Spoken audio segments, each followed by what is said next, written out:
బౌద్ధాన్ని నాశనం చేయటానికి పూనుకున్న వైదిక మతస్థులు అనువాదాలలో కూడా మోసం చేశారు. మనం ఒక విషయం గమనిద్దాం. లుంబిని మనకందరికీ తెలిసిన పేరు. బుద్ధుడి జన్మస్థలం. అక్కడ అశోకుడు ఒక స్తూపం వేయించాడు. ఆ స్తూపం ఇప్పటికీ ఉంది. అక్కడ లక్షలాది మంది యాత్రికులు వెళ్ళి చూస్తూ ఉంటారు. అయితే అక్కడ ఒక ఫలకం ఉంది. ఆ ఫలకం మీద ఏం రాసుంది అంటే, దేవానాం పియదస్సి. పియదస్సి అనేది అశోకుడికి ఉన్న పేరు. ఆ దేవానాం అన్నది వైదిక మతస్థులు ఎట్లా మార్చారంటే, ఈ అశోకుడు విష్ణువుకు, శంకరుడికి, ఇతర వైదిక దేవతలకు ప్రియమైన వాడు అని అర్థం వచ్చేట్టుగా దాన్ని మార్చి the beloved king of gods. గమనించాలి, గాడ్స్ ఎవరు లేరు. బౌద్ధులు ఏం రాసుకున్నారు?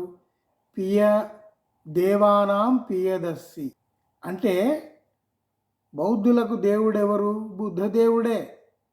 బుద్ధుడికి ప్రియమైన వాడు అశోకుడు అని వాళ్ళు చెప్పదలుచుకున్నారు. దాన్ని మార్చి దేవానాం పియదస్సి అనే వాక్యం. పియదస్సి అనేది అశోకుడి పేరు కాబట్టి, దేవ అంటే బుద్ధుడు అని వాళ్ళ అర్థం కాబట్టి, బౌద్ధులకు బుద్ధుడు దేవుడు కాబట్టి దేవానాం పియదస్సి అని రాసుకున్నారు. దాన్ని ఉన్నది ఉన్నట్టుగా రాయొచ్చు కదా అనువాదంలో. బుద్ధుడికి ప్రియమైన వాడు అశోక్ చక్రవర్తి అని అక్కడ రాస్తే సరిపోయేది. అట్లా అనుకుంటే మరి జనాల్ని మోసం చేయటం ఎట్లా? అందువల్ల అక్కడ ఏం రాశారు? The beloved king of gods. Gods అంటే ఇతర దేవతలు అని అక్కడ అర్థం వచ్చేట్లు రాశారు. బౌద్ధ సాహిత్యంలో కానీ, శిలాశాసనాలలో కానీ ఎక్కడైనా ఏమైనా మనకు ఇతర దేవీ దేవతల పేర్లు కనబడుతున్నాయా? కనబడవు. అందువల్ల గాడ్స్ అనే అనువాదం ఏదైతే చేశారో, దేవతలకు ప్రియమైన వాడు అని రాయటం అనేది చాలా పొరపాటు. అది అన్ని రకాలుగా చేస్తూనే వచ్చారు. ఇట్లా అనువాదాలలో కూడా చేశారు అని మీతో చెప్పాలనిపించింది. ఇంకొక విషయం ఏమిటంటే, బుద్ధుడి తల్లి మాయాదేవి శిల్పాలు బౌద్ధులు చెక్కుకున్నారు. చాలా చోట్ల ఉన్నాయి అవి.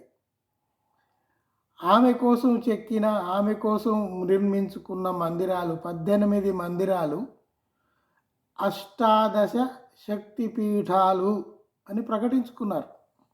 అట్లాగే బుద్ధుడి మందిరాలు 12 బుద్ధుడి మందిరాలని జ్యోతిర్లింగాలు అని ప్రకటించుకున్నారు. శ్రీలంకలో ఒక ఆలయం ఉంది. అక్కడ శక్తిమాత మట్టెలు ఉండే చోటు అని పెట్టుకున్నారు. శక్తిమాతకు కాలి మట్టెలు ఉండే చోటు అని వాళ్ళు. శక్తిమాత లేదు, ఏం లేదు. అక్కడ మాయాదేవి, బుద్ధుడి తల్లి మాయాదేవి చిత్రాలని వాళ్ళు శిల్పించుకున్నారు.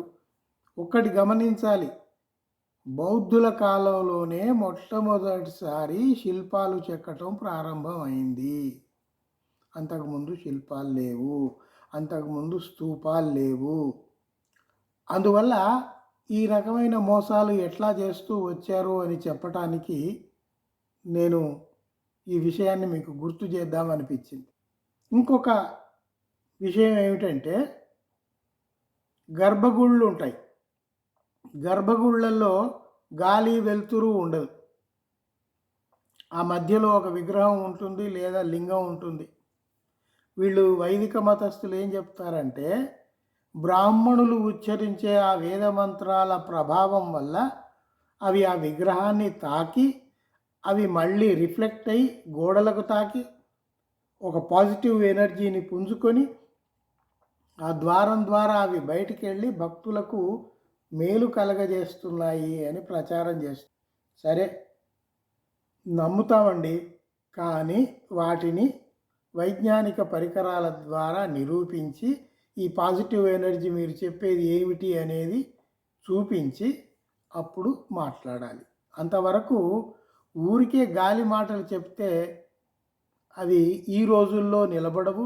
మరీ ముఖ్యంగా యువతీ యువకులు, ఈ కాలపు యువతీ యువకులు అసలంటే అసలు నమ్మనే నమ్మరు. వాళ్ళకన్నింటికి ప్రూఫ్ కావాలి, నిరూపించబడాలి. నిరూపించబడని దాన్ని వాళ్ళెవ్వరూ నమ్మరు. కాలం మారిపోయింది. ఇంకా మీరు అందరికీ అవే పూలు, అవే పాత పద్ధతులు అందరికీ పెడతాము, కాలం మారినా కూడా మేం మారము, మా మూర్ఖత్వం మారదు అనుకుంటే అది మీ ఇష్టం. మీరు కూడా ఆలోచించండి.